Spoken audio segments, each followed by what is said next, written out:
is there one thing you learned at the Brighton Institute of Modern Music? Because I think you did 1 year there. Yeah. Is there one thing you really picked up over there, or was it just waste of time? Or I don't think it's a waste of time. The cool thing about it was, I mean, we didn't really have any lessons. You know, we'd go in maybe an hour a day, maybe 2 hours a day. So it was pretty chilled out. Got to meet all the guys because we were all kind of around there doing different classes. But I mean, I suppose, you know, I kind of got to. For me, I was never a singer. I always considered myself like a songwriter, you know, and more of a guitar player. And then when I went there, I started singing more, so that was good. Okay, so actually, it was the first time I ever properly started singing and having kind of confidence in singing. And before that, you were thinking, well, maybe I'm just a guitar player and just a songwriter, and just see what happens. Well, it's kind of like that in the band before this one, you know. But you know, I didn't really know. I mean, I was just like up for anything really, and I think that's with our band. That's what happened really. We were all kind of just up for anything, like really open-minded. We didn't. I didn't want to set up a band, you know, in a certain kind of way. It was just, you know, I was just a musician. Moved to Brighton, met some people, got in a band. It wasn't really thought out, you know. And now you're here doing interviews in Amsterdam. Exactly, yeah. And what is then the best thing for you that, well, I think that has happened now?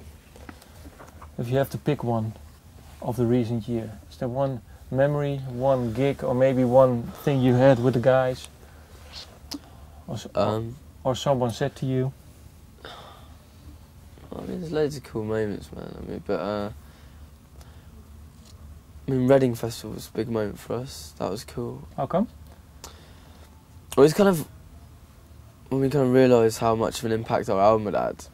Like, regardless of record sales, just the fact that people like knew all the songs, you know. We were playing in a tent in Reading Festival, which it's got a capacity of about 7,000 or 8,000, and there was probably about 14,000 people crammed in there, and outside there was it's just you couldn't move, you know what I mean. Atmosphere was unbelievable, you know what I mean. And they were like everyone singing every word, you know what I mean. It's fucking phenomenal. That was one thing that stood out gig-wise. Yeah. And then some other memories. Some great. I mean, supporting Adam Green and the Strokes was cool. Really big fan of both of theirs. You know, was always a big Moldy Peaches fan. So. How come? Why? Why? Yeah. I just think they were really interesting. I think that album, I just think it was like. I think I liked the way it was recorded. I thought it had it was different. Although it had this kind of real simplistic, you know, like the whole, I suppose, the contrast between, you know, quite obscure lyrics, like, but sung like a child, you know. I thought that was kind of an interesting contrast, you know, and also it kind of had a soul to it, you know. I felt like it had a soul to it. It felt like people were just getting in a room playing music, so they fucking loved it, and just singing songs, you know. And about what they wanted to. What do you think of a solo album? Well, I like a few of them. Friends of Mine, I think, was a brilliant record. I mean, you know, I just think the song's great. I really do. You know, Prince's Bed and what's that song? Hard to be a girl, so nice to be a boy. Like songs like that, fucking amazing.